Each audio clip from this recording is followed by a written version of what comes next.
Good evening friends. अभी हम लोग बात करेंगे बीएड और डीएड से संबंधित बात करेंगे कि बीएड और डीएलएड में आपका कौन अच्छा है, यहाँ पे क्या आपको करना चाहिए, क्या आपको नहीं करना चाहिए। ठीक है, जैसा कि आप देख रहे हैं यहाँ पे कि बीएड वाले को अभी जो है समझ जाइए कि जा करके इसमें 1 to 5 के लिए अब जो है सो सुप्रीम कोर्ट के द्वारा इनको एलिजिबल नहीं माना गया। साथ में आप देख रहे हैं कि डीएलएड भी जो है डीएलएड यानी NIOS के थ्रू अगर आप डीएलएड किए हुए थे तो ये भी मतलब कि मान्यता जो है सो इसको भी रद्द कर दिया, यानी इसका इक्विवेलेंट डीएलएड जो 24 महीने का कोर्स होता है और ये जो NIOS के द्वारा यहाँ पे कोर्स किया गया था ये 18 महीने का कोर्स था, इसको इनवैलिड करार दिया गया है। यानी अब समझिए कि 1 to 5 के लिए जो अब जाकर के बीएड वाले आप देख रहे हैं कि बीएड वाले एलिजिबल अब नहीं रहे यहाँ पे। साथ में आप समझिए कि जाकर के यहाँ पे जो 1 to 5 हो गए यहाँ पे एंड 6 to 8 यहाँ पे ये दोनों के लिए जो है जो NIOS से किए थे, NIOS और national institute of open schooling से जो किए हुए थे यहाँ पे डीएलएड किए हुए थे, अब ये यहाँ पे जो है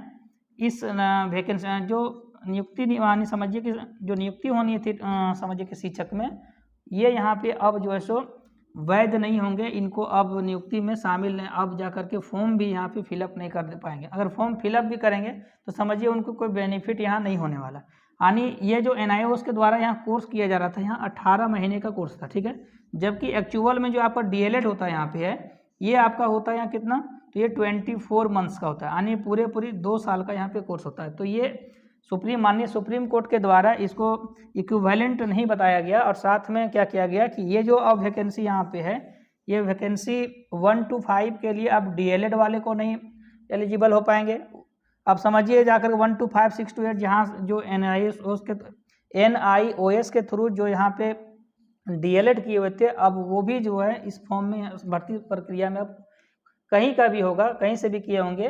तो उस स्टेट का या तो सेमी सेंट्रल अगर कोई भी है स्कूल में आप यहाँ पे KVS वगैरह में आप शामिल नहीं हो पाएंगे। ठीक है, तो अब बताइए कि इसके कारण जो है करीबन लाखों संख्या में समझिए कि जाकर के कम से कम 5 से 7 लाख स्टूडेंट जो है प्रभावित हुए, क्योंकि कई स्टूडेंट जब 2018 में नियमावली बनी थी, नियमावली के तहत जो है कई स्टूडेंट समझिए कि डीएलएड को छोड़ करके बीएड किए थे, क्योंकि उनको लग रहा था कि बीएड अगर करते हैं तो 1 to 5 और 6 to 8 उसके बाद सारी जितना भी है आपका 1 to 5, 6 to 8, 9, 10, 11, 12 ये सारी शिक्षक भर्ती प्रक्रिया में अब शामिल हो सकते हैं। तो कई स्टूडेंट जो हैं ये NCT के गाइडलाइन के आधार पर, NCT आपको पता है कि NCT ही है national council for teacher education, इसके तहत ही जो है कोई भी यहाँ पे जितना भी आपका शिक्षक संबंधी यहाँ पे जो पात्रता को निर्धारित करती है ये NCT ही यहाँ पर। तो NCT के गाइडलाइन के आधार पर कई स्टूडेंट जो है यहाँ पे समझिए कि लाखों की संख्या में स्टूडेंट जो है वो डीएलएड की बजाय वो बीएड किए हुए थे, इस आशा में किए थे कि अब जो है 1 से लेकर के अब जो है उन लोग 12 तक जो है सो एलिजिबल हो गए, अब भर्ती प्रक्रिया में अब शिक्षक भर्ती प्रक्रिया में अब शामिल हो सकेंगे। लेकिन समझिए कि जाकर के उनकी गलती के कारण NCT के गलत गाइडलाइन के कारण समझिए उस समय वैलिड था, अब इनवैलिड करार दिया गया सुप्रीम कोर्ट के द्वारा यहाँ पे राजस्थान के मामले में, जिसके कारण लाखों की संख्या में जो है स्टूडेंट का पैसा भी बर्बाद हो गया। कई स्टूडेंट 1 to 5 और 6 to 8 को लेकर केवल यहाँ पे प्रिपरेशन कर रहे थे, उनको एक बहुत बड़ा सदमा लगा है, झटका लगा है यहाँ पे है। ठीक है, तो ये अगर पहले ही बता देती कि जाकर के बीएड वाले जो 1 to 5 के एलिजिबल नहीं हो पाएंगे तो यहाँ पे स्टूडेंट पहले ही से ही जो डीएलएड जिनका मन था कि डीएलएड करना है वो डीएलएड करते, क्योंकि डीएलएड और बीएड करने में आपको पता है 2 लाख से भी अधिक पैसा यहाँ पे खर्च हो जाता है। ठीक है,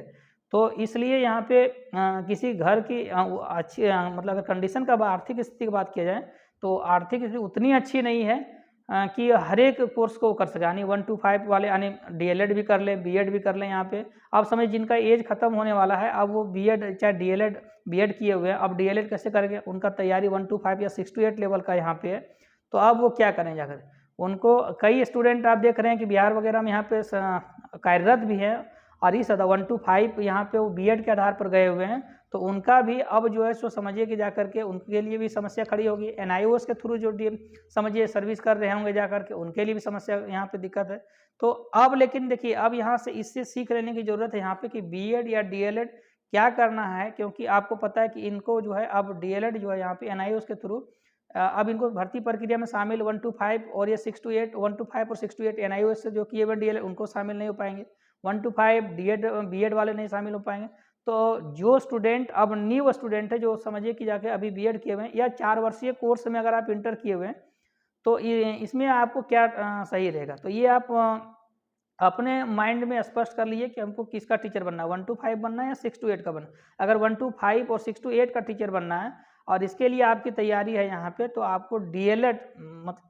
ये आप मान लीजिए कि आपको डीएलएड ही करिए। डीएलएड करने पर आप समझिए कि जाकर के अपने आप को सेफ महसूस कीजिए, क्योंकि इससे लेवल अगर आप मान लेते हैं कि 9, 10th वगैरह यहाँ पे है, ठीक है, 9, 10th है, 11, 12th, इसका अगर आप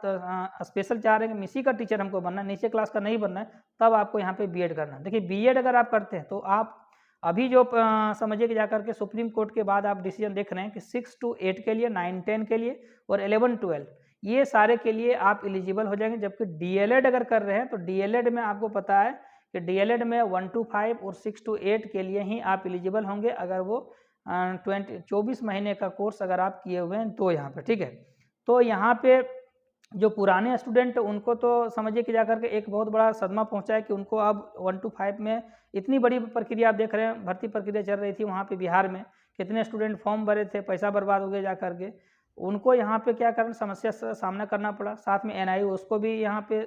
एक तरह से बहुत बड़ा सदमा लगा, क्योंकि अगर उनको पता होता कि एनआईओ के थ्रू जो डीएलएड कर रहे हैं उनको इक्विवेलेंट अगर नहीं मिलेगा यहाँ पे जो 24 महीने का कोर्स था, तो हमको नहीं लग रहा है कि कोई स्टूडेंट करना चाहेगा, क्योंकि ये डिग्री उसके लिए अमान्य हो गया, इनवैलिड हो गया, अब उनको करने से कोई बेनिफिट नहीं। क्योंकि एनआईओ के थ्रू भी जो डीएलएड किए हुए हैं उनका भी लगभग 40 से 50 हज़ार रुपये खर्च हुआ है, ठीक है, साथ में उनका समय भी चला गया। अगर कहीं भी वो करते जा करके, अब कहीं भी करेंगे समझिए 2 साल उनका और समय लगेगा जा करके, तो इसके कारण वो कई भर्ती प्रक्रिया जो अभी आ रही थी वो समझिए कि जाकर उसमें शामिल नहीं हो पाएंगे। तो इसलिए अब जो है अब जागने की ज़रूरत है कि अगर आप स्नातक किए हुए हैं तो आपको क्या करना है, ठीक है, स्नातक किए हुए हैं या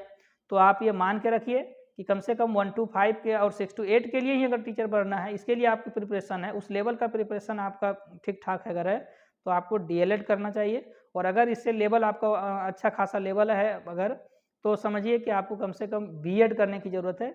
ताकि आप 6 to 8 से लेकर के आप 11, 12 तक की फॉर्म को यहाँ पे फिलअप कर सकते हैं। आखिर इसमें से कोई स्टूडेंट की गलती नहीं थी, जो स्टूडेंट किए हुए थे उसमें से किन्हीं का गलती नहीं था कि ये एनसीटी के गाइडलाइन के आधार पर ही उन लोग अपनी जो शैक्षणिक योग्यता था वो प्राप्त किए हुए थे जा करके, लेकिन इनवैलिड करार दिया गया। सुप्रीम कोर्ट जो सर्वोपरि है ये सब उनको माइंड है यहाँ पे, ठीक है, लेकिन अब जो है उनको तो पैसा भी बर्बाद हुआ, ये आपको पता है यहाँ पे। तो आई होप ये वीडियो आपको अच्छा लगा होगा, और चैनल पे अगर आप पहली बार हैं तो चैनल को सब्सक्राइब करें। Thank you.